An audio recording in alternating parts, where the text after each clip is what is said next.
Hare Ram, Ram Ram, Hare Hare. Jaya Radha Madhava Kunja Bihari Jaya.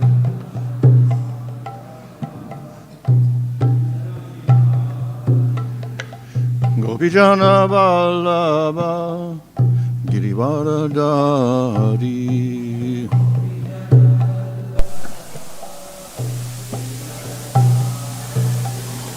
Yasoda Nandana Bradajana Ranjana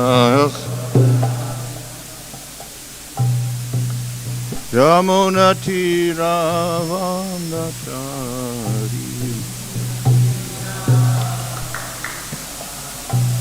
Jaya Radha Madhava Kunja Bihari Jaya.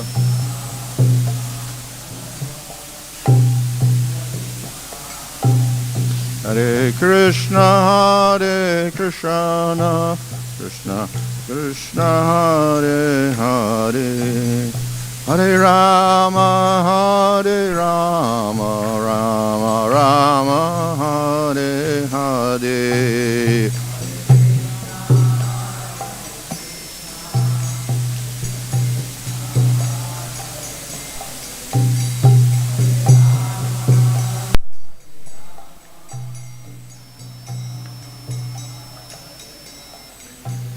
Hare Krishna, Krishna Krishna, Hare Hare, Hare Rama, Rama Rama, Hare Hare.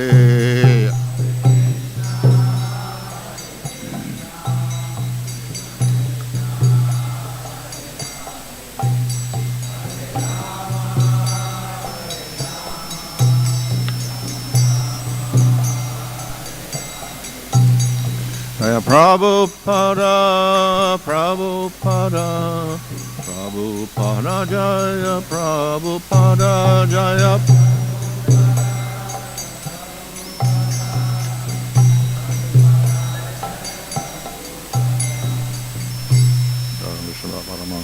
Acharyas, C-Svedasi, Bhaktivinoda Swami Prabhupada Ki Jai, Namacharya Thakur Ki Jai. Ram Sagahal Sri Krishna Chaitanya Prabhu Nityananda Sri Advaita Gadadhar Shasti Gaur Bhakta Vrinda Ki Jai. Shri Shri Radha Krishna Gopa Gopita Shamba Kunda Radha Kunda Giri Govardhan Ki Jai. Shri Vrindavan Dham Ki Jai. Navadip Dham Ki Jai. Gaur Jamuna Tulsi Bhakti Devi Ki Jai. Ananta Koti Vaishnava Vrinda Ki Jai. Samaveta Bhakta Vrinda Ki Jai. Go Premanandi. Om Namo Bhagavate Vasudevaya. Om Namo Bhagavate Vasudevaya. Om Namo Bhagavate Vasudevaya. Nama Om Vishnupadaya Krishna Vrashtaya Bhutale Shrimate Bhaktivedanta Swami Niti Namane. Namaste Saraswati Deve Gauravani Prachadane Nirvashesha Shunyavadi Paschachadesha Tadane Shri Krishna Chaitanya Prabhu Nityananda Sri Advaita Gadadhar Shivasari Gaur Bhakta Vrinda.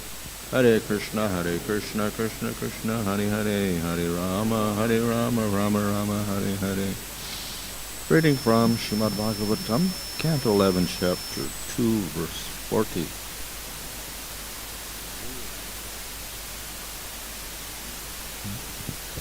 Evam-vrataḥ sva-priya-nāma-kīrtyā jātānurāgo druta-citta uccaiḥ hasaty roditi rauti gāyati unmāda-van nṛtyati loka-bāhyaḥ.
Evam-vrataḥ.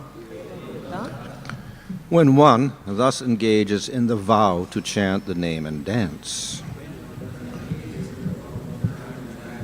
sva, own, priya, very dear, nama, holy name, kīrtya, by chanting, jāta, in this way develops anurāgaḥ, attachment, druta-citta, with a melted heart, uccaiḥ, loudly, hasati, laughs, atho, also, roditi, cries, or rauti, becomes agitated, gāyati, chants, unmāda-vat, like a madman, nṛtyati, dancing, loka-bāhyaḥ, without caring for outsiders. Translation: by chanting the holy names of the Supreme Lord, one comes to the stage of love of Godhead. Then the devotee is fixed in his vow as an eternal servant of the Lord, and he gradually becomes very much attached to a particular name and form of the Supreme Personality of Godhead. As his heart melts with ecstatic love, he laughs very loudly, or cries, or shouts. Sometimes he sings and dances like a madman, for he is indifferent to public opinion. Purport: in this verse, pure love of God is being described. Srila Sridhar Swami has described the spiritual situation as samprapta prema lakshana bhakti yogasya samsara dharmatitam gatyam, or perfectional stage of life in which one's devotional service to the Supreme Lord is enriched by ecstatic love. At that time, one's spiritual duties are entirely beyond the scope of worldly affairs. In Chaitanya Charitamrita, there's the following statement by Sri Chaitanya Mahaprabhu. Darite nari hoilam unmāda hasi kandi nachi gai yache maramata. While chanting the holy name of the Lord in pure ecstasy, I lose myself, and thus I laugh, cry, dance, and sing just like a madman. Chaitanya Mahaprabhu immediately approached his spiritual master to ask him why he had apparently become mad by chanting the holy name of Krishna. His guru replied, Krishna nama mahamantar eta svabhav e jape tar Krishna upajai bhāvā. It is the nature of the Hare Krishna Mahamantra that anyone who chants it immediately develops his loving ecstasy for Krishna. This connection, Srila Prabhupada has commented, these symptoms are very prominently manifest in the body of a pure devotee. Sometimes when our students of the Krishna consciousness movement chant and dance, even in India, people are astonished to see how these foreigners are learning to chant and dance in this ecstatic fashion.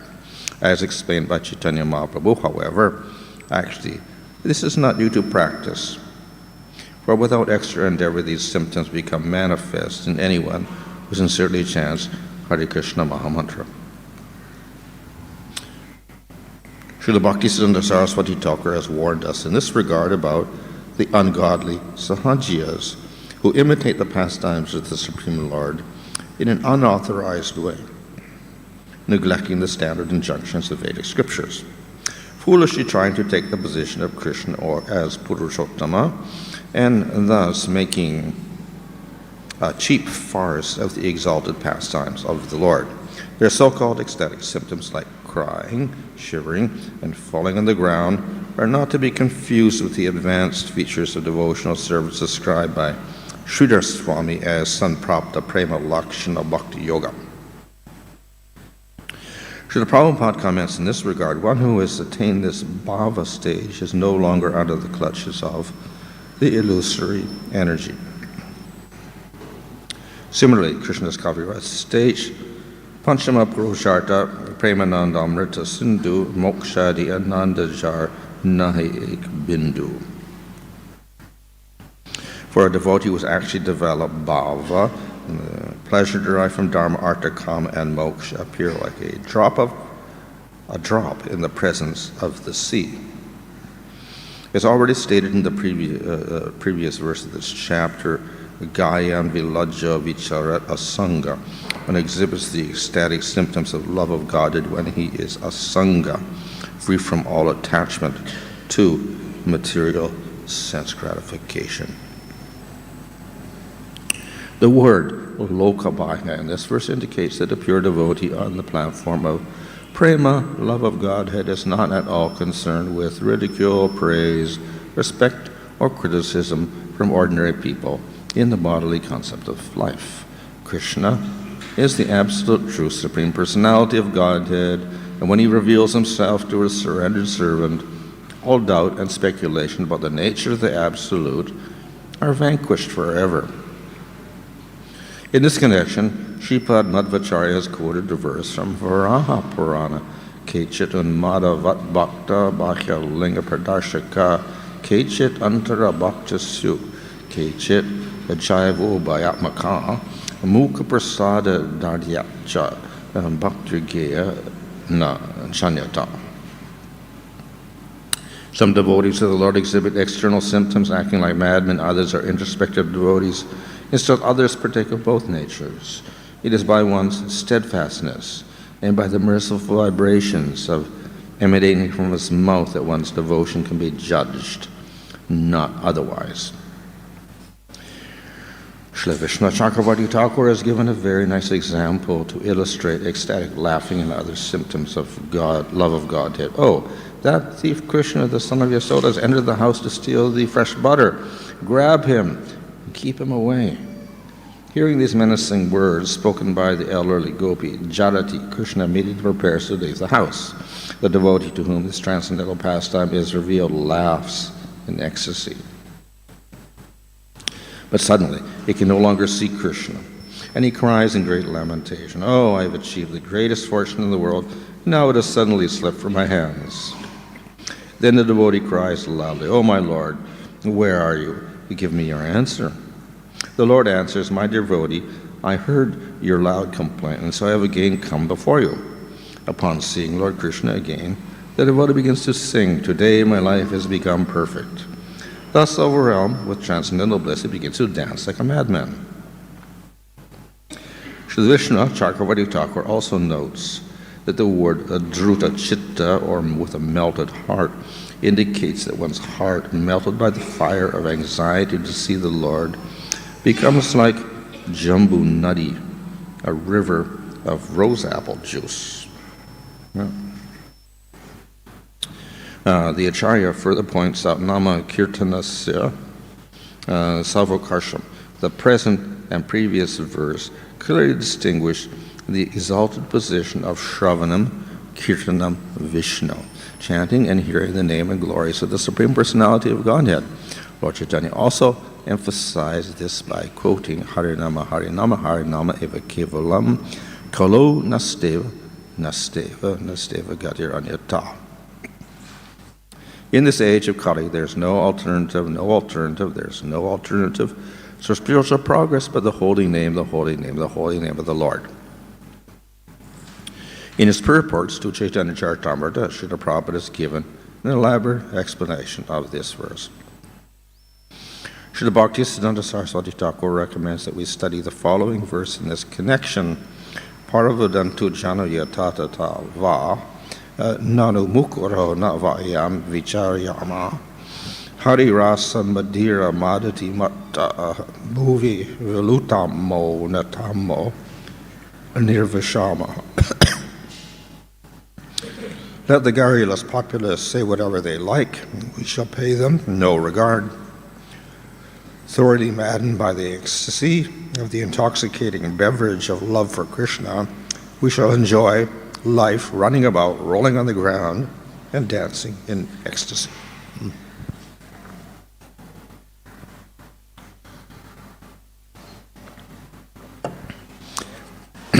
So this verse describes ecstasy or bhāvā stage. இந்த பதம் வந்து பேரானந்தம் அல்லது பாவா நிலையை பற்றி கூறுகின்றது. Rupa Goswami describes 3 stages of bhakti and nectar devotion.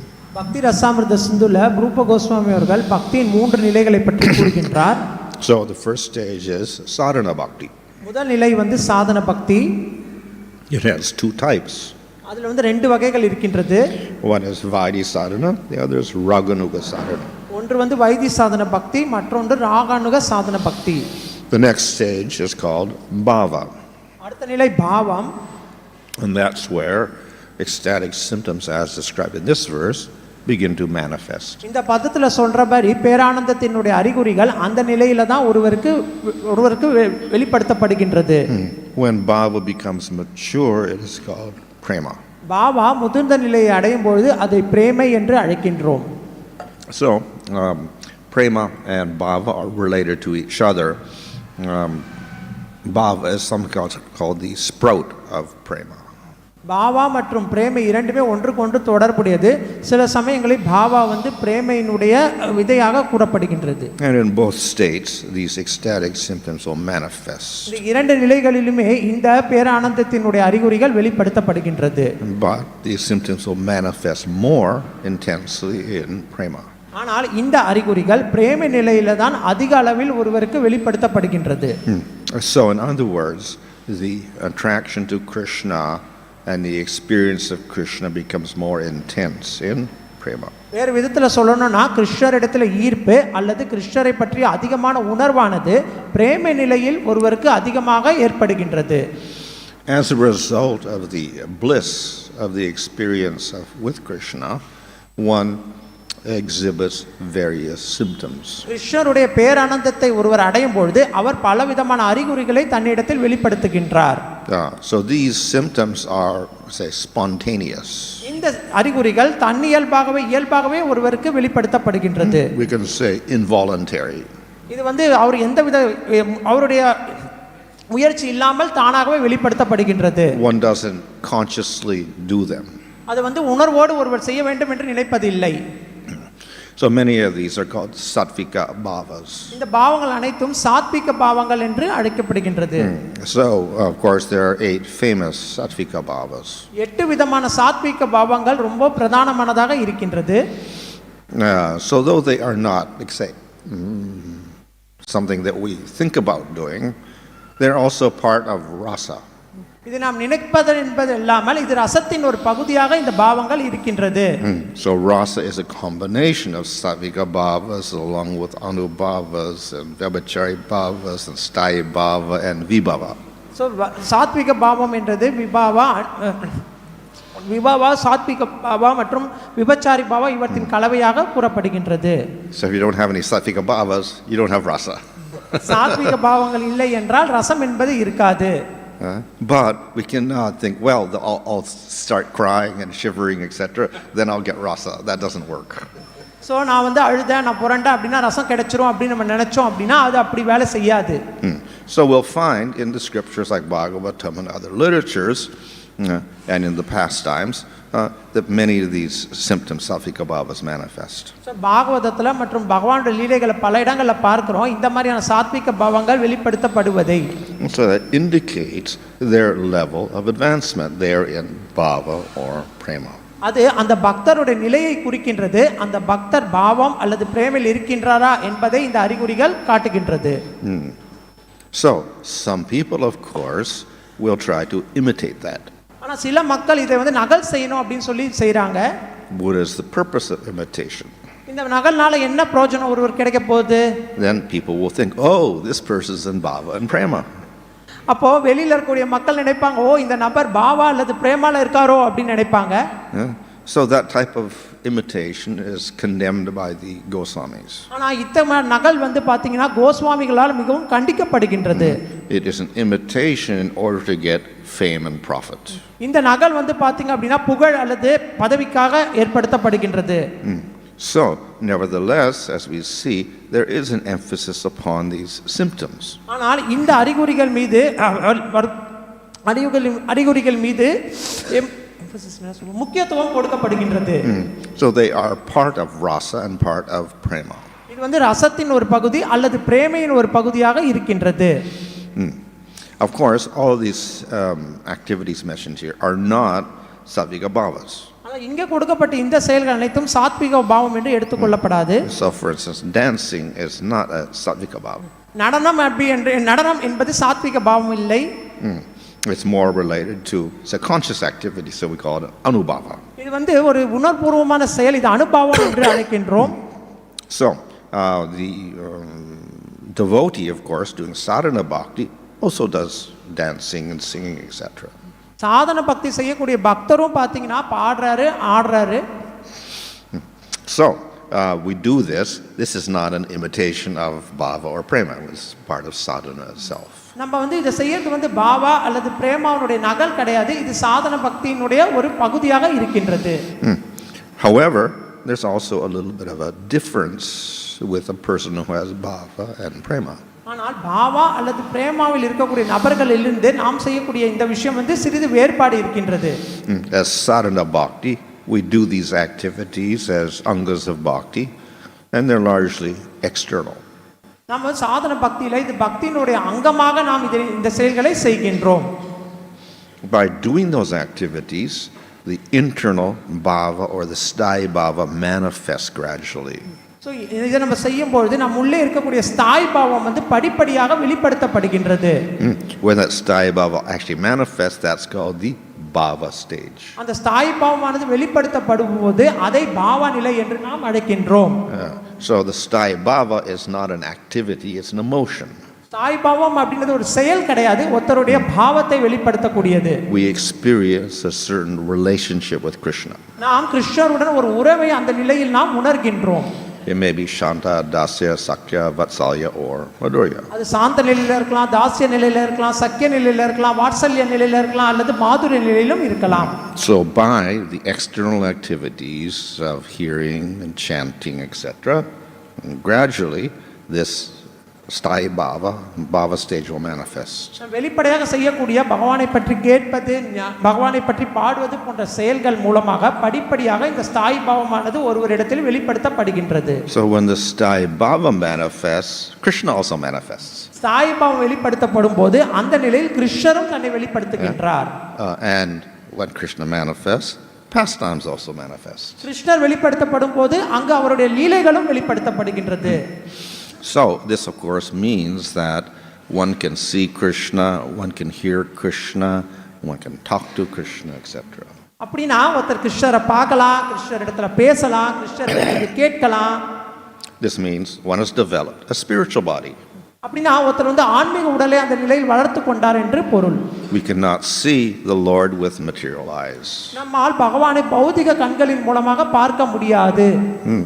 So bhava stage means of course sthāyi bhava develops and spiritual body develops. பாவா அப்படினா ஸ்தாயி பாவம் என்கிற நிலை வருகின்றது, அப்பொழுது ஒருவருக்கு ஆன்மீக உடலானது கிடைக்கின்றது. What do we do in that spiritual body? நாம் அந்த ஆன்மீக உடலை வைத்து என்ன செய்ய போகின்றோம்? Do we just look at Krishna? Do we just look at Krishna? நம்ம வெறும் கிருஷ்ணரை மட்டும் பார்த்துட்டே இருக்க போறோமா? No, the body is there to serve Krishna. அந்த உடலானது கிருஷ்ணருக்கு சேவை செய்வதற்காக வழங்கப்படுகின்றது. So therefore we begin to have pastimes with Krishna. அப்போது அந்த உடல்ல பகவானோட நம்ம லீலைகள் செய்ய தொடங்குகின்றோம். And through that experience then we will get these sattvika bhavas. அந்த உணர்வின் மூலமாக இந்த சாத்விக பாவங்களானதை நாம் அடைகின்றோம். But in serving Krishna in our spiritual body in bhava, we are doing hearing, chanting, dancing, etc. நாம் கிருஷ்ணருடன் ஆன்மீக உடலில் சாய்பாவம் ஏற்பட்டு செய்யும் பொழுது நாம் கிருஷ்ணரை பற்றி பேசுகின்றோம், கிருஷ்ணரை பற்றி கேட்கின்றோம், கிருஷ்ணரை பற்றி நினைக்கின்றோம். Same as what we do in sadhana. இதேதான் நாம் சாதன பக்தியிலும் செய்கின்றோம். But different because this is now part of rasa. இதுல வித்தியாசம் என்ன அப்படினா இந்த செயல் வந்து ரசத்தின் ஒரு பகுதியாக இருப்பதில்லை. As a result of bhāvā, we have a spiritual body. So we are singing and dancing in our spiritual body. பாவாவுடைய நிலையினால நமக்கு வந்து ஒரு ஆன்மீக உடல் கிடைக்கிறது. அந்த ஆன்மீக உடல்ல நம்ம பகவானை பத்தி பாடுறோம், பகவானை பத்தி கேட்கிறோம், பகவானை பற்றி நினைக்கின்றோம். However, we may still have a material body. ஆனாலும் அந்த இடத்துல பௌதிக உடலும் இருக்கின்றது. And we may do the same activities in the material body. நாம் இந்த பௌதிக உடல்லையும் அந்த செயல்களை தான் செய்கின்றோம். But it is not the same as doing it in sadhana. ஆனா சாதனால செய்யற மாதிரியான விஷயங்கள் இது கிடையாது. Because in sadhana we don't have a spiritual body, we have not seen Krishna. சாதன பக்தியில நமக்கு பௌதிக ஆன்மீக உடல் கிடையாதனால நம்மால கிருஷ்ணரை பார்க்க முடியாது. And the sthāyi bhāvā is not developed. ஸ்தாயி பாவம் வெளிப்படுத்தும் போது நமக்கு தெரியும். So, therefore the external activities are quite similar. அதனால இந்த வெளிப்படையான செயல்கள் வந்து ஒன்றுக்கொன்று ஒன்றாக இருப்பது போல தெரிகின்றது. In sadhana we do hearing and chanting, and in bhāvā and prema we do hearing and chanting, dancing, etc. சாதன பக்தியிலும் நம்ம நடனம் ஆடுறோம், பகவானை பத்தி நினைக்கிறோம், பகவானை பத்தி பாடுறோம், பகவானை பத்தி கேட்கிறோம். அதே மாதிரி தான் பாவ நிலையிலும் நம்ம பகவானை பத்தி கேட்கிறோம், நினைக்கிறோம், ஆடுறோம். So in bhāvā and prema the quality of those external activities will be different. ஆனா பாவ நிலையில செய்யக்கூடிய அந்த வெளிப்படையான செயல்களுடைய தன்மையானது வேறுபட்டது. All those activities will be inspired by our sthāyi bhāvā. அந்த செயல்கள் அனைத்துமே பாத்தீங்கன்னா ஸ்தாயி பாவத்தினால ஊக்கப்படுத்தப்படுகின்றது. In sadhana bhakti we're doing those activities to develop the sthāyi bhāvā. சாதன பக்தியில பாத்தீங்கன்னா இந்த செயல்களை ஸ்தாயி பாவம்ன்றது அடையறதுக்காக செய்கின்றோம். In bhāva stage we're doing the activities as a result of the sthāyi bhāvā. பாவ நிலையில பாத்தீங்க அப்படினா அந்த ஸ்தாயி பாவம் அடைஞ்சதோட விளைவாக இந்த செயல்களை நாம் செய்கின்றோம். In any case the activities of bhāvā cannot be imitated. எந்த நிலையிலும் பாவ நிலையில செய்யக்கூடிய செயல்களை வந்து நம்ம நகல் செய்ய கூடாது. In the Nectar of Devotion, Rupa Goswami describes this imitation. பக்தி ரசாமிர்த சிந்துல ரூப கோஸ்வாமி அவர்கள் இந்த நகல் செய்வதை பற்றி கூறுகின்றார். And he criticizes it. இதை வந்து அவர் குற்றம் கொடுக்கின்றார், கண்டனம் செய்கின்றார். There are two types of imitation. நகல்ல வந்து பாத்தீங்கன்னா ரெண்டு வகை இருக்கின்றது. One is conscious imitation for one's own material purposes. So பௌதிக நோக்கத்திற்காக நம்ம தெரிஞ்சே செய்யக்கூடிய நகல் அப்படின்றது ஒரு விதம். So that is completely rejected. அதை முற்றிலுமாக நாம் நிராகரிக்க வேண்டும். The other is not say done for any material profit, but when one is not on the bhāva stages, one may show ecstatic symptoms like crying or fainting. இன்னொன்று வந்து பார்த்தீங்கன்னா வந்து அவர் பௌதிக நோக்கத்திற்காக செய்யல, இருந்தாலும் பாவ நிலையில் ஏற்படக்கூடிய அழுவது கதறது போன்ற செயல்களை அவர் நகல் செய்து கொண்டு அந்த நிலையில் இருக்கின்றார். So people who are very emotional may have such symptoms. யாரெல்லாம் ரொம்ப வந்து மன ரீதியா இருக்காங்களோ அவங்க எல்லாம் இந்த செயல்களை அவங்க வெளிப்படுத்துகின்றார்கள். So that is not heavily criticized. ஆனா அத வந்து பெருமளவுல வந்து குற்றம் கூறுவது இல்லை. But at the same time we should distinguish that from the actual symptoms in bhāvā and prema. ஆனா இந்த செயல்களை வந்து நம்ம பாவா அல்லது பிரேமையில கிடைக்கக்கூடிய அந்த அறிகுறிகளில இருந்து நாம் வேறுபடுத்தி பார்க்க வேண்டும். So in the commentary here in the purport it is mentioned how the heart melts. பொருள்வரையில பாத்தீங்கன்னா எப்படி ஒருவருடைய இதயம் உருகுகின்றது என்பதை பற்றி கூறுகின்றார்கள். Becomes like jumbo nadi. அது ஜம்பு நதி மாதிரி விளக்கப்படுகின்றது. Translated as a river of I think actually it means a river of gold, liquid gold.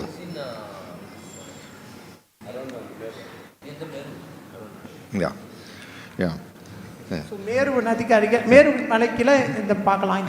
So the heart melts, it becomes like gold, molten gold. So இதயம் வந்து உருகும் போது எப்படி உருகிய தங்கம் இருக்கோ அந்த மாதிரி நம்மளுடைய இதயமானது உருகின்றது. So This is another symptom of bhāvā. இது வந்து பாவா என்ற நிலையினுடைய மற்றொரு அறிகுறி. The heart begins to soften. நம்முடைய இதயம் வந்து மென்மையாகின்றது. This of course is not the material heart or the mind. ஆனா இது வந்து ஒரு பௌதிகமான இதயமோ அல்லது பௌதிகமான மனமோ கிடையாது. It refers to one's emotional state in prema. இது வந்து பிரேமா நிலையில் ஏற்படக்கூடிய பாவங்களை பற்றி கூறுகின்றது. So in relation to Krishna, one develops very strong emotions. So கிருஷ்ணரை தொடர்பு படுத்தி ஒருவர் மிக வலிமையான இந்த பாவங்களை ஏற்படுத்திக் கொள்கின்றார். Another symptom that develops is possessiveness. So இன்னொரு விஷயம் என்ன, இன்னொரு அறிகுறி என்ன அப்படினா ஒருவர் உடைமையை பெறுகின்றார். So in bhāva stage one develops some mamata or thinking Krishna is mine. So பாவா நிலையில ஒருவர் மமதை அல்லது கிருஷ்ணர் என்னுடையவர் அப்படிங்கற ஒரு எண்ணத்தை ஏற்படுத்திக் கொள்கின்றார். This means great attachment to Krishna. இது வந்து கிருஷ்ணரிடம் ஏற்படக்கூடிய அந்த பெருமளவு கவர்ச்சியின் மூலமாக கிடைக்கக்கூடிய பலனாகும். So the softening of the heart and the possessiveness are there in bhāvā. So இதயம் வந்து மென்மையாகிறது, பகவான் என்னுடையவர் நினைக்கிறது எல்லாமே பாவா நிலையில் ஏற்படக்கூடிய அறிகுறிகள். In prema they're also there but more intense. பிரேம நிலையிலும் இந்த இருக்கின்றது, ஆனால் அது அங்கு தீவிரமாக இருக்கின்றது. The melting is complete, melting of the heart is complete. So அந்த இதயம் உருகுவது என்பது முழுமையாக பிரேம நிலையில் இருக்கின்றது. And the possessiveness or attachment to Krishna is extreme. So கிருஷ்ணர் என்னுடையவர் அப்படிங்கற உணர்வு வந்து உச்சகட்டத்துல வந்து பிரேமையில இருக்கின்றது. So that is the difference between bhāvā and prema. இதுதான் பாவா மற்றும் பிரேமா இரண்டு நிலைகளுக்கும் இருக்கக்கூடிய வித்தியாசம். So though bhāvā is a very exalted state, it is also distinguished from prema. பாவா வந்து உயர்ந்த நிலையாக இருந்தாலும் கூட பிரேமையிலிருந்து இது வேறுபடுத்தி காட்டப்படுகின்றது. What's the distinction? அது என்ன வித்தியாசம்? Distinction is that in bhāvā one is not completely pure. So பாவால வந்து ஒருவர் முழுமையாக தூய்மை அடைவதில்லை. In prema one is completely pure. Prema நிலையில் ஒருவர் முழுமையாக தூய்மை அடைந்து இருக்கின்றார். No anarthas. அங்க வந்து எந்த அனர்த்தங்களும் இல்லை. So because of the impurity, slight impurity in bhāvā, these symptoms and the feelings are less intense. பாவா நிலையில் சிறிதளவு இந்த அனர்த்தங்கள் இருப்பதின் காரணமாக இந்த அறிகுறிகள் அவரிடத்தில் முழுமையாக வெளிப்படுத்தப்படுவது இல்லை. But bhāvā will naturally lead to prema. ஆனால் பாவா நிலை ஒருவரை படிப்படியாக இயல்பாகவே பிரேம நிலைக்கு அழைத்து செல்கின்றது. Not because of practice, because there's no sadhana. அங்க வந்து பயிற்சி அப்படின்றது ஒண்ணு கிடையாது, ஏன்னா அங்க சாதனை நாம் செய்வதில்லை. But the experience in bhāvā just naturally increases till it becomes prema. பாவா நிலை ஒருவர் அடையக்கூடிய அந்த உணர்வானது அந்த படிப்படியாக அவரை பிரேம நிலைக்கு அழைத்து செல்கின்றது அனுபவம். And the slight impurities disappear. அப்பொழுது அங்க இருக்கக்கூடிய சிறிதளவு அனர்த்தங்கள் முழுமையாக அகற்றப்படுகின்றது. So that's the difference between bhāvā and prema. இதுதான் பாவா நிலைக்கும் பிரேமா நிலைக்கும் இருக்கக்கூடிய வேறுபாடு. So because bhāvā stage is exalted, has a little impurity, you can also fall from bhāvā.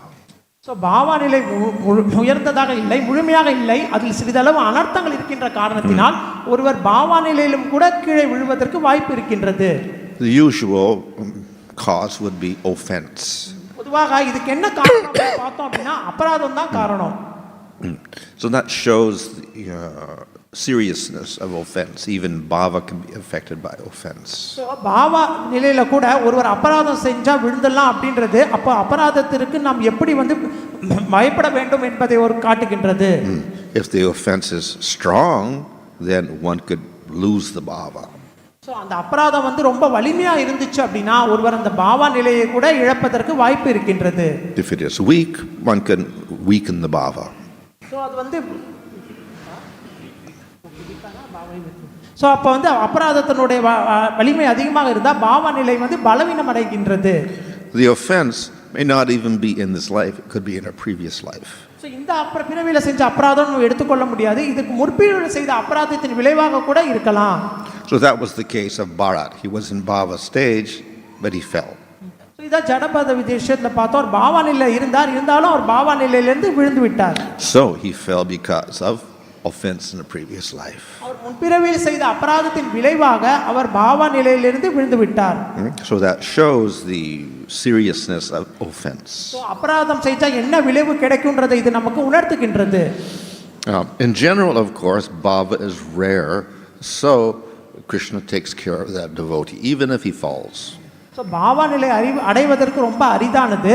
அதனால பாவா நிலையிலிருந்து விழுந்தாலும் கூட பகவான் அந்த பக்தரை காப்பாற்றுகின்றார். Krishna is attracted to all devotees. So கிருஷ்ணர் வந்து எல்லா பக்தர்களிடத்திலும் ஈர்ப்படைகின்றார். Even to mixed devotees like Gajendra. So Gajendra மாதிரி போன்ற பக்தர்களிடத்திலும் அவர் வந்து ஈர்ப்படைகின்றார். So if one is attained bhāvā, then of course the Lord is very attracted. So பாவா நிலையில வந்து ஒரு இருக்கும்போது அப்ப பகவான் இயல்பாகவே அவரிடத்தில் ஈர்ப்பு அதிகமாக அன்பு காட்டுகின்றார். So even though Bharat fell from his position and became a deer, next life he got prema. So ஜடபரதர் அபராதத்தின் காரணமாக பாவா நிலையில் விழுந்தாலும் கூட அடுத்த பிறவியில் மானாக பிறந்தாலும் கூட அடுத்த பிறவியில் அவர் பிரேம நிலையை அடைந்தார். So the Lord makes some arrangement for the devotee. So பகவான் அந்த பக்தருக்கு சில ஏற்பாடுகளை செய்து அவரை காப்பாற்றுகின்றார். 5 minutes? 5 minutes? Okay. Any question? So ஏதா கேள்வி இருந்தா ஒரு 5 நிமிஷம் கேட்கலாம்.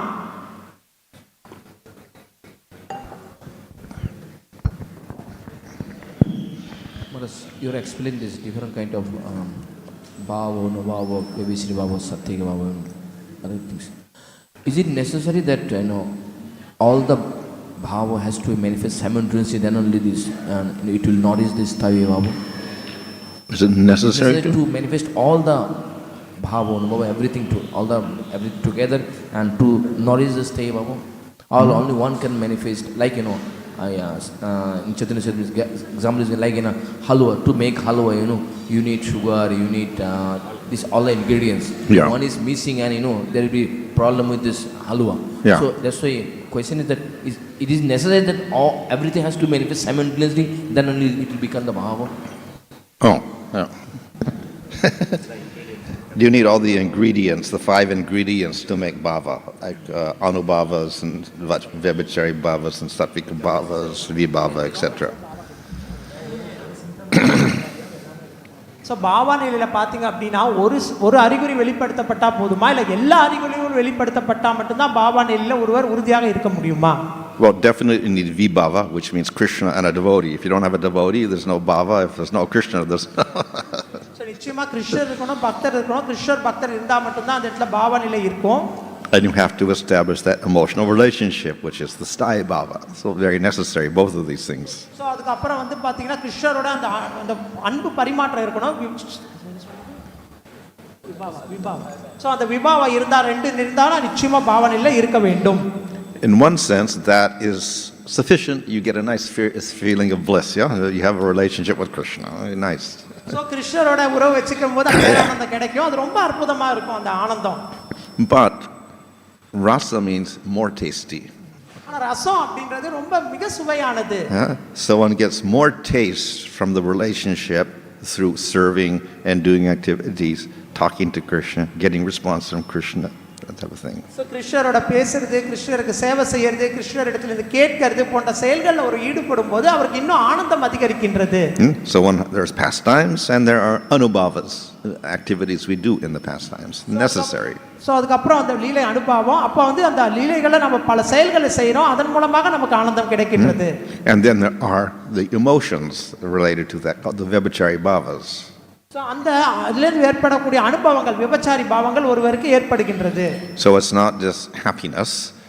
There are various mixtures within the happiness, like worry, fear, whatever, anxiety, so many things. So these add a little taste to the rasa. If it's not there, it's just a little bland. So அதில் வந்து மகிழ்ச்சி மட்டும் இல்லை, அந்த மகிழ்ச்சியோடு சேர்ந்து வருத்தம், துயரம், ஒரு வித பலவிதமான உணர்வுகளும் ஏற்படுது. இதெல்லாம் கலந்து ஒருவருக்கு வந்து அந்த இடத்துல வந்து அனுபவங்களாக வெளிப்படுத்தப்படுகின்றது.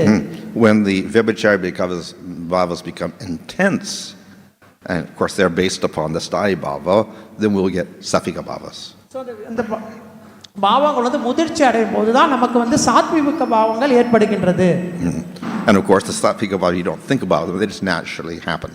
அந்த அந்த சாத்விக பாவம் நம்ம நினைக்கணும்ன்றது கிடையாது, இயல்பாகவே அந்த பக்தரிடத்தில் வெளிப்படுத்தப்படுகின்றது. But of course, at a particular moment, all these things may not be there. But just like the satvika bhavas may not be there at a particular point in time, but all the other factors generally will be there. So இந்த இடத்துல வந்து எல்லாமே இருக்கும்ன்றது அவசியம் இல்லை, ஆனா அந்த இடத்துல வந்து இந்த உணர்வுகள் வெளிப்படுத்தப்படுகின்றது, சாத்விக பாவங்கள் வெளிப்படுத்தப்படுகின்றது.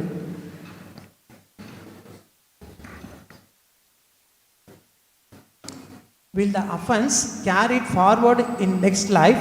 How do we get over that offense from previous life? So முந்தைய பிறவியில் செய்த அபராதங்கள் வந்து ஒருத்தருக்கு தொடர்கின்றது என்றால் அப்பொழுது ஒருவர் எப்படி அந்த அபராதத்தினுடைய விளைவுகளிலிருந்து வெளிப்படுவது? So offenses are more difficult to get rid of than sinful activities. பாவ விளைவுகளை விட அபராதத்தின் விளைவுகளிலிருந்து வெளிப்படுவதுன்றது மிக மிக கடினமானது.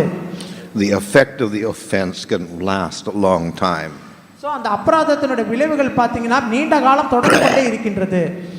So of course bhakti is kleshagni, it destroys all suffering. ஆனா பக்தின்றது கிளேஷாக்னி, ஒருவர் இடத்தில் இருக்கக்கூடிய அனைத்து விதமான துயரங்களையும் பக்தி அழித்து விடுகின்றது. So it destroys karmas and desires and impressions, all this. So கர்மா, அதனுடைய வாசனைகள், பல விதமான பாவ விளைவுகள் அனைத்தையும் பக்தியானது அழித்து விடுகின்றது. However, and these will be destroyed within bhakti, some very quickly, and by a sakti stage, most all those karmas etc. will be gone. So பக்தி வந்து வலிமை அடைய அடைய இந்த கர்ம விளைவுகள், அதனுடைய வாசனைகள் எல்லாம் படிப்படியாக அழிந்து போய்விடுகின்றது. What is left in bhāvā stage will be ahankara, which has burned up in bhāvā itself, ahankara, and a little bit of aparādhas that's there. So பாவா நிலை என்ன இருக்கு அப்படின்னா அகங்காரம், சிறிதளவு அபராதம். So how do we get rid of the aparādha? Of course, one has experienced it.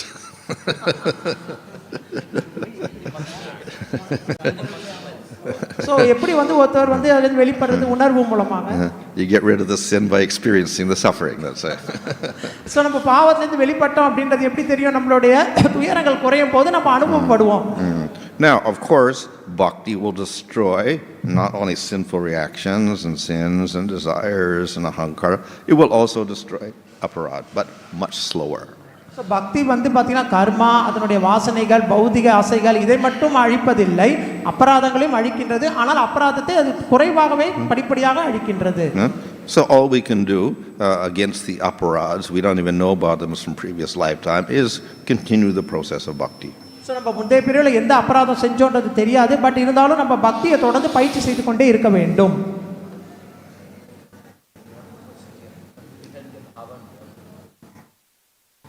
பாவாவிற்கும் பிரேமாவிற்கும் உள்ள வித்தியாசம் என்ன? I'll just explain that. So அதை தான் மகராஜ் இப்போ கிளாஸில் சொன்னார்.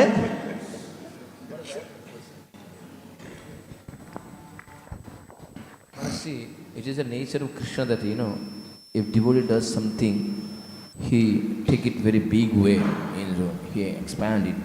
But here, all the devotees are serving the Supreme Lord. Some or other, if they commit offense, but why this committed offense is coming is a big way than the service. This, although he might commit some offenses towards the devotees or Vaishnavas, but that offense is taken very big way than service. Because Krishna, the nature of Krishna, whatever a devotee does anything for Krishna. Why the offenses are so serious? Serious, because normally they are also serving Krishna only. Both are happening, correct. But he is taking offenses very seriously than the service. பகவானோட இயல்பு என்ன அப்படின்னா, ஒரு சிறிதளவு சேவை செஞ்சால் கூட அதை பகவான் நம்ம பெரிதாக எடுத்துக்கிறார். அப்படி இருக்கும்போது நம்ம அதிகமாக சேவை செய்யும் போது பகவான் நம்மளுடைய அபராதத்தை ஏன் பெருசாக எடுத்துக்கிறாரு? So offenses become serious when they are intentional. So அபராதம் வந்து பார்த்தீங்கன்னா தெரிந்தே செய்வது என்பது அதிகமான விளைவுகளை கொடுக்கின்றது. The nature of offense, which makes it different from sin, is that it's directed, it's animosity directed towards Supreme Lord, devotees, and bhakti. So பாவத்திற்கும் அபராதத்திற்கும் என்ன வித்தியாசம் அப்படின்னா, அபராதம்ன்றது தெரிந்தே பகவான் பக்தர்களுக்கு செய்யக்கூடிய அபச்சாரமாகும். whereas sin is animosity towards another living entity. So it's not directly Krishna or devotee, whatever. So பாவம் அப்படின்றது மற்றவர்களிடத்தில் செய்யக்கூடிய தீய செயல்கள், அது வந்து பகவானுக்கும் பக்தர்களுக்கும் இழைப்பது கிடையாது, மற்ற உயிர்வாழிகளிடத்தில் செய்யப்படக்கூடிய தீய செயல்கள். So because they are directly opposed to Krishna bhakti and the devotee, then obviously they will affect devotion.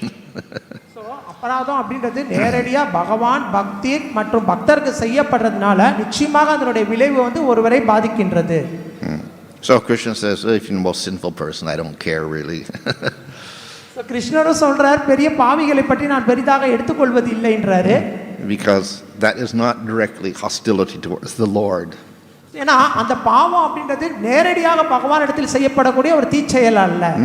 But offenses are actually directed towards Supreme Lord and devotee, so therefore become serious. ஆனா அபராதம் அப்படின்றது நேரடியாக பகவானுக்கும் அவருடைய பக்தர்களுக்கும் செய்யக்கூடிய தீங்கு, அது பகவான் வந்து பெரிதாக எடுத்துக்கொள்கின்றார். So they tend to destroy bhakti itself. அது வந்து செஞ்சோம் அப்படின்னா நிச்சயமா அது பக்தியை அழிச்சு விடும். The only remedy is bhakti itself. So இதுக்கான ஒரே தீர்வு என்ன அப்படின்னா பக்தி செய்யறது மட்டும்தான். Because bhakti gets weaker or destroyed, you don't do bhakti. So therefore that's why it's serious. So நம்ம பக்தி அழிஞ்சு போயிடுது அப்படின்னா நம்ம பக்தி செய்ய முடியாது. ஸோ அதனால் இதனுடைய விளைவாக இருக்கின்றது. So the serious effect of aparādha is concerning bhakti. Bhakti gets destroyed. That's the bad part of it. So பக்தி செய்யும்போது நம்ம அபராதம் செஞ்சோம் அப்படின்னா அது பக்தியை அழிச்சிடுது. ஸோ இதுதான் அபராதத்தினுடைய தீங்காக பக்தியில் நமக்கு ஏற்படக்கூடிய விளைவு. So normal sinful activity will not do that. ஆனால் பாவம் செய்வது வந்து இந்த பக்தியை அழிப்பது இல்லை. Of course, if we do aparādha, we also get sinful reaction for that. So நம்ம அபராதம் செஞ்சோம் அப்படின்னா அந்த பாவத்தினோட விளைவையும் நாம் சேர்த்து அனுபவிக்க போகின்றோம். So we get double effects. So அபராதம் செஞ்சோம் அப்படின்னா நமக்கு ரெண்டு விதமான விளைவுகள், தீய விளைவுகள் ஏற்பட போகின்றது. So in that sense more serious. So அதனால இது வந்து ரொம்ப வந்து கவனத்தோட ஏற்றுக்கொள்ள வேண்டிய ஒன்று. Well, if you do aparādhas, then you want to do less service. So that's the problem. அப்ப சேவை செஞ்சா இப்படி போகுமானா அபராதம் செஞ்சோம் அப்படின்னா அவருடைய சேவை குறைந்து போய்விடும். Now the only remedy, of course, that one commits aparādha is to do service, but it's difficult because there's less attraction to Krishna. So அபராதம் செஞ்சோம் அப்படின்னா நமக்கு சேவை குறைந்து போயிடுது. ஏன்னா அபராதத்தின் விளைவாக நம்ம கிருஷ்ணரிடத்தில் இருக்கக்கூடிய அந்த ஈர்ப்பானது குறைந்து விடுகின்றது. So it may take a long time to recover from that. So அந்த அபராதத்திலிருந்து வெளியில வரதுன்றதுக்கு நமக்கு நீண்ட காலம் ஏற்படும். But if one is intelligent, like taking the medicine the doctor tells you to take, you take if you don't like it. So a person, if he agrees to do that, even if he doesn't want to do bhakti, he'll still do it. Then gradually he gets cured. எப்படி வந்து ஒரு மருத்துவர் வந்து நமக்கு மருந்து கொடுத்தா அது நம்ம எதுவும் கேள்வி கேட்காம ஏற்றுக்கொள்கின்றோமோ அந்த மாதிரி நம்ம பக்தி செய்யும் போது அந்த அபராதத்தினுடைய விளைவுகள் படிப்படியாக குறைந்து போய்விடும். What happened?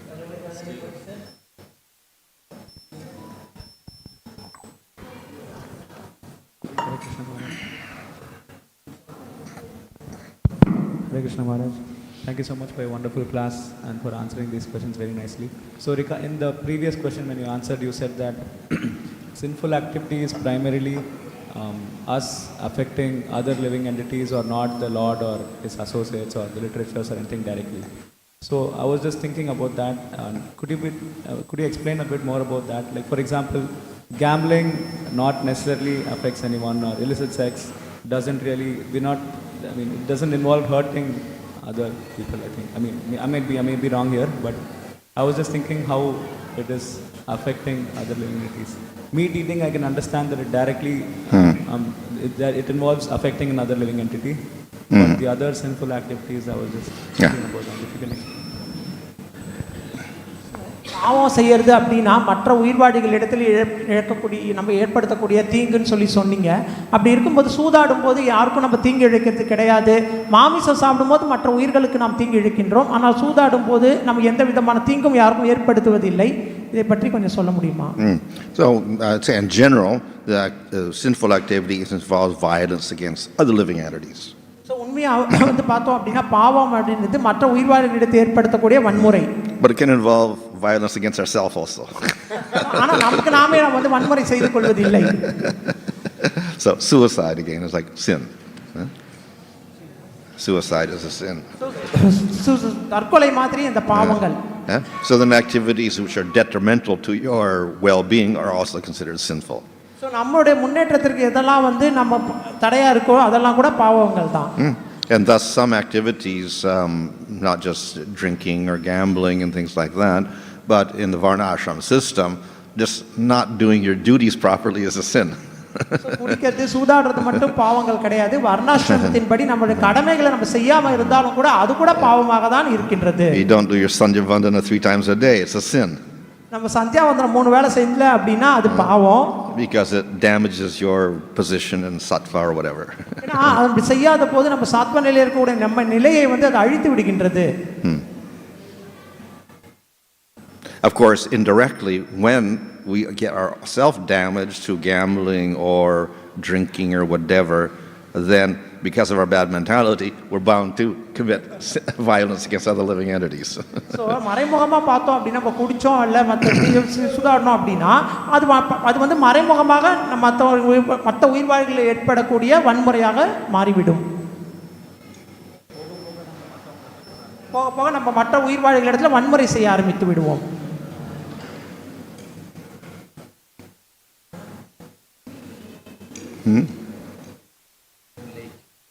They're not ready. Oh, okay.